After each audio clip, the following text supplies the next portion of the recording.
Hello મિત્રો, આજે આપણે તાજેતરમાં એક પરીક્ષા આવવાની છે. એના ફોર્મ પહેલા 2-3 મહિના પહેલા ભરાયેલા હતા. FSO અમદાવાદમાં જે ફોર્મ ભરેલા અમદાવાદ મ્યુનિસિપલ કોર્પોરેશનમાં ફૂડ સેફ્ટી ઓફિસરના, તો એના માટેની પરીક્ષા આવી ગઈ છે. તો ઘણા વિદ્યાર્થી મિત્રોના કોમેન્ટ હતી કે સિલેબસના તો ઘણા વિદ્યાર્થી મિત્રોને ખ્યાલ છે, પણ ખબર નથી પડતી કઈ રીતના બુક અથવા શું જોવું એ. તો મારા મત મુજબ એક આ બુક લિસ્ટ તમને જણાવી દઉં. ઘણા વિદ્યાર્થી મિત્રોને ખ્યાલ છે, પણ આપણે કોમેન્ટો જાજી આવી હતી, તો એના માટે એક આપણે બુક લિસ્ટ મેં મારા મત મુજબ તમને જણાવી દઉં. અને સારામાં સારું બુક લિસ્ટ છે એટલું તમે કરશો તો પણ ઇનફ છે. પહેલા તમને સિલેબસ જણાવી દઉં. FSO 2006 60 માર્કનો પૂછવાનો છે. CAPM એક્ટ 1949 છે, એ 30 માર્કનો પૂછવાનો છે. આ બે એક્ટ વધારે પૂછવાના 90 માર્કના, અને 10 માર્કનું જીકે પૂછવાનું. હવે જીકેમાં કયા કયા ટોપિક રહે મારા મત મુજબ તમને જણાવી દઉં.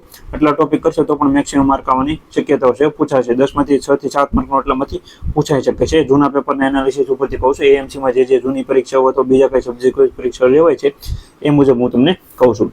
કરંટ અફેર 3 મહિનાનું ચાલુ કરવું, એમાંથી પ્રશ્નો નીકળે છે 2 થી 3. અમદાવાદ વિશેની માહિતી ખાસ કરી લેવી. જીઓગ્રાફી હોય, હિસ્ટ્રી હોય, કલ્ચર હોય, એ બધી. અને અમદાવાદ સાઇટમાંથી તમારે જે અમદાવાદની સાઇટ છે કોર્પોરેશનમાંથી, એની માહિતી તમારે કરી લેવી. મેં લખેલી છે, એ પણ હું તમને આગળ બતાવી. મેં એક નોટ્સ બનાવેલી છે, એમાં હું તમને બધી માહિતી જણાવી, એટલે તમને ખ્યાલ આવી જશે. સાયન્સ એન્ડ ટેક અને સામાન્ય વિજ્ઞાન આ ખાસ કરી લેવું, કારણ કે બેઝિક માહિતી પૂછાય છે પરીક્ષામાં. બંધારણ ઇતિહાસ એટલામાંથી મેક્સિમમ પ્રશ્નો નીકળે છે. આ એક મારા મત મુજબ છે, બાકી તમારી મત મુજબ તમે કરી શકો છો. બીજું FSO જે 60 માર્કમાં પૂછવાનો છે 2006, તેની આ PDF મળે છે અત્યારે. ગૂગલમાં સર્ચ કરો તમને મળી જશે. આની પ્રિન્ટ તમારે કઢાઈ લેવાની. અને આના તમારે MCQ ની બનાવવો હોય તો તમે ગૂગલ સાઇટમાંથી અથવા ChatGPTમાંથી તમે MCQ બનાવી શકો છો. જો તમારે બીજી કોઈ જગ્યાએથી MCQ ન લેવા હોય તો આવી રીતના તમે બનાવી શકો છો. અને આ બુક જે છે એ કોઈ પણ સંસ્થા અથવા કોઈ પણ ક્લાસીસમાં ન જતા હોય એના માટે છે, જેથી કરીને એને ખ્યાલ આવે કે કઈ બુક અથવા કઈ જગ્યાએ તમારે મટીરિયલ મેળવી શકો છો. બાકી જે વિદ્યાર્થી મિત્રો ક્લાસીસમાં અથવા એમાં જોડાયેલા છે એને તો ખ્યાલ જ હશે, મટીરિયલ અને સિલેબસનું બધું મળી ગયું હોય છે. તો એ મુજબ એક ઘણા વિદ્યાર્થી મિત્રો તૈયારી ઘરે બેઠા કરતા હોય એના માટે છે. બીજું તો AMC હું તમને જણાવી દઉં. અહીંયા મેં નોટ્સ બનાવેલી, તમે જોઈ શકો છો. AMC ની બેઝિક માહિતી આપેલી છે, ભૂગોળ વિશે માહિતી, એનું સ્થાન કઈ જગ્યાએ છે, વસ્તી શું છે એના વિશે માહિતી આપેલી છે. પછી બેઝિક જીઓગ્રાફી વિશે અને એની જે આપણે હિસ્ટ્રી કઈ છે એના વિશે માહિતી આપેલી છે. અહીંયા કોર્પોરેશનની સાઇટ લખેલી છે, કઈ રીતના આગળ સંસ્થાઓ અથવા કઈ રીતના બનેલી હતી એના વિશેની માહિતી છે. પછી આ કલ્ચર હિસ્ટ્રી જે છે એના માટે છે. આ તો તમને કોઈ પણ બુકમાંથી પણ મળી જશે. જિલ્લાની બુકો અથવા હિસ્ટ્રીની બુકો હોય, કલ્ચરની બુકો, એમાંથી તમને આ બધી માહિતી મળી જશે. અને સાઇટ ઉપરથી પણ મળી જશે. આવી રીતના મેં આખી આ 10 થી 12 પેજમાં બધી માહિતી અમદાવાદની લખેલી છે. આવી રીતના તમે પણ લખી શકો છો. બીજું GPMC એક્ટ 1949 માટે એક આ બુક આવેલી છે. સુરત મ્યુનિસિપલ કોર્પોરેશનમાં ક્લાર્કની પરીક્ષા છે, તો એમાં પણ આ એક છે. તો એના માટેની એક આખી એક્ટ માટેની બુક બનાવવામાં આવેલી છે. આમાં MCQ પણ આપેલા છે, ઓનલાઈન પ્રશ્નો પણ આપેલા છે. એટલે આ બુક તમે લઈ શકો છો. આ બુકના રિવ્યુ આપણી ચેનલમાં કરેલો છે. જો તમારે જોવું હોય તો 2 થી 3 દિવસ પહેલા મેં વિડીયો બનાવેલો છે, ત્યાં જઈને તમે જોઈ શકો છો. આ એક બુક તમે લેજો એટલે આમાં તમારો એક્ટ કવર થઈ જશે. અને બીજી બધી પરીક્ષાઓમાં પણ એક્ટ પૂછાય છે, તો તમે એક વખત બુક લેશો એટલે તમારે કામ આવી જશે. બીજી એક અમારી પાસે એક્સ્ટ્રા એક બુક છે, જેમ કે UPSC અથવા તમે કહી શકો છો કે UPSSCમાં જે છે ઉત્તર પ્રદેશની FSO ની પરીક્ષા લેવાતી હોય છે, તેમાં જે સિલેબસ વાઇઝ એક બુક બનાવવામાં આવેલી હતી. આમાં એક ચેપ્ટર જે છે ખાસ મહત્વનું છે, એ હું તમને જણાવી દઉં.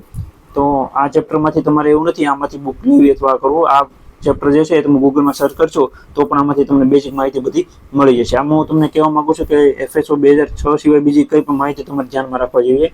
જેમ કે સંસ્થાઓ વિશે મેં તમને કીધું છે, તો BIS છે, પછી FSSAI છે, પછી FPO નો એક છે. એ તમારે ખાસ કરીને બેઝિક માહિતી આ બધા એકની કરી લેવા. આ બધા ફૂડ રિલેટેડ એક છે, તમે જોઈ શકો છો. FPO છે, MNPO છે. પછી NABL ની સંસ્થા છે, રાષ્ટ્રીય પરીક્ષણ ઓર સંશોધન પ્રયોગશાળા પ્રત્યાન બોર્ડ, એવી રીતના. તો આ બધી તમારે ગુજરાતીમાં મળી જશે. તમે ગૂગલમાં સર્ચ કરજો, બધી બેઝિક માહિતી તમને મળી જશે. ISO વિશેની માહિતી. અને એક 2011 ખાસ કરીને તમારે કરી લેવો. ખાસ સુરક્ષા ઓર માનક વિનિયમ 2011 છે, ફૂડ રેગ્યુલેશન એક્ટ 2011 તમારે કરી લેવાનો. એ બેઝિક માહિતી તમારે કરી લેવાની. કેટલા કલમો છે, શું બેઝિક માહિતી છે, એમાંથી પ્રશ્નો કદાચ નીકળી શકે છે.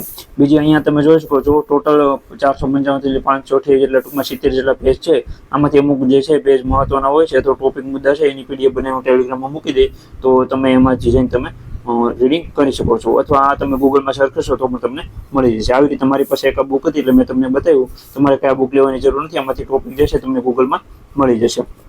આવી રીતના હતું.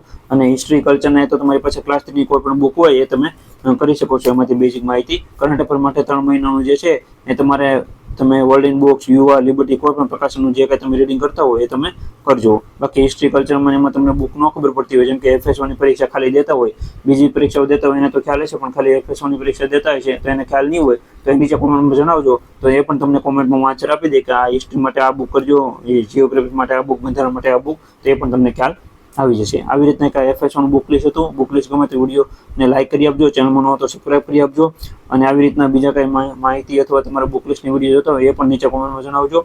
ને બીજા ક્લાસ પ્રકાશનના અથવા ક્લાસ 3ના બુક લિસ્ટના વિડીયો આપણે આવતા હોય છે, તો ખાસ કરીને ચેનલમાં જોડાઈ લેજો, જેથી કરીને તમને નવી અપડેટ માહિતી મળતી રહે. અને બધા વિદ્યાર્થી મિત્રો માટે FS1 માટે બેસ્ટ ઓફ લક.